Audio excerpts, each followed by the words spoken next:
সকাল সকাল ছাদে গিয়ে ভাবলাম যে আজকে গাছগুলোকে একটু রাসায়নিক সার দিয়ে আসি, ছাদ বাগানে যতগুলো গাছ আছে সবগুলো গাছ যেন পুষ্টি পায়। সেই চিন্তা করেই উঠে পড়লাম, হাতে সার নিয়ে উঠে পড়লাম ছাদে।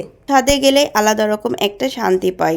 গাছের গন্ধ আর বাতাসের ছোঁয়া সব মিলিয়ে যেন মনটা ভালো হয়ে যায়। প্রথমে সবগুলো সার একটা পাত্রে সবগুলো সার একসাথে মিক্সড করে নিলাম, কারণ একসাথে মিক্সড করে নিলে গাছের দিতে সুবিধা হয়, গাছও সমানভাবে পুষ্টি পায়। ধীরে ধীরে একে একে সবগুলো গাছে সার দেওয়া শুরু করলাম। আমি সিম গাছে সার দেওয়ার পরে বেগুন গাছে সার দিয়ে দিচ্ছিলাম। তো প্রথমে এক সাইডের মাটিগুলো উঠিয়ে নিচ্ছিলাম যেন গোড়ায় না লাগে। তো গোড়ার মাটিগুলো আমি উপরের দিকে তুলে নিচ্ছিলাম যেন সার দিতে সুবিধা হয়। আমি গাছের গোড়া থেকে কিছুটা দূরে সারটা দিব।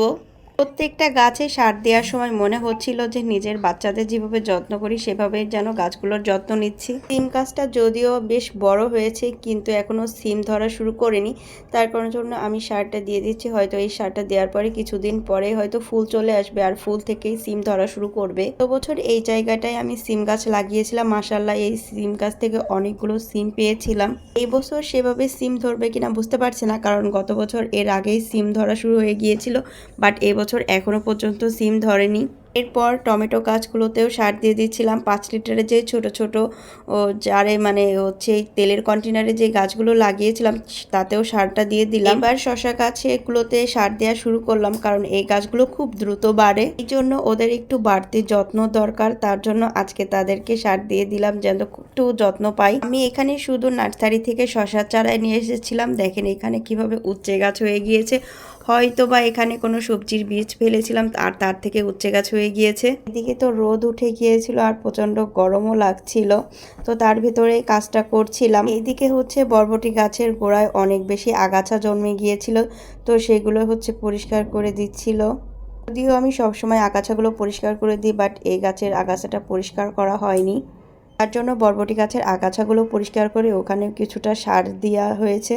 এরপর ক্যাপসিকাম গাছে সার দিতে চলে আসলাম। যদিও গত বছর ক্যাপসিকাম লাগিয়েছিলাম, বাট 2টা ক্যাপসিকাম হয়েছিল, কিন্তু পাখি হচ্ছে 2টা ক্যাপসিকামই খেয়ে ফেলেছিল। মানে সবুজ ক্যাপসিকাম হয়েছিল, খুবই ছোটো ছোটো সাইজের হয়েছিল, তারপর অনেক বেশি ভালো লাগছিল। একে সব গাছগুলোতে সার দেওয়ার সময় মনে হচ্ছিল যেন আজকে বাগানে সব গাছের একটু স্পেশাল দিন, মানে যত্নের দিন। গাছগুলোতে সার দেওয়ার পরে এখানে কিছু পুঁই শাক ছিল, তো আমি হচ্ছে পুঁই শাকগুলো কেটে নিচ্ছিলাম। আমি কাটছিলাম না, প্রথমে আমি কাটতে চেয়েছিলাম, বাট আমার ছেলে বলছিল যে আমাকে দাও আমি মানে পুঁই শাকগুলো কেটে নিই। তো তারপরে হচ্ছে ও সবগুলো পুঁই শাক কেটে নিচ্ছিল। মাশাআল্লাহ এই পুঁই শাকটা দেখেন কত সুন্দর হয়েছে আর কত তরতাজা হয়েছে। সবগুলো পুঁই শাক কেটে নিয়ে আসার পরে সন্ধ্যার দিকে ওদের জন্য নাস্তা তৈরি করছিলাম। তো আমার ছেলেরা হচ্ছে নুডলস খুবই পছন্দ করে, তো সন্ধ্যার দিকে ভাবলাম যে ওদের জন্য একটু নুডলস তৈরি করে দিই। প্রতিদিন সন্ধ্যায় কিছু না কিছু তো নাস্তা তৈরি করি, তো আজকে হচ্ছে ওদের জন্য নুডলস তৈরি করলাম। তা ভিডিওটি কেমন লেগেছে অবশ্যই জানাবেন সবাই।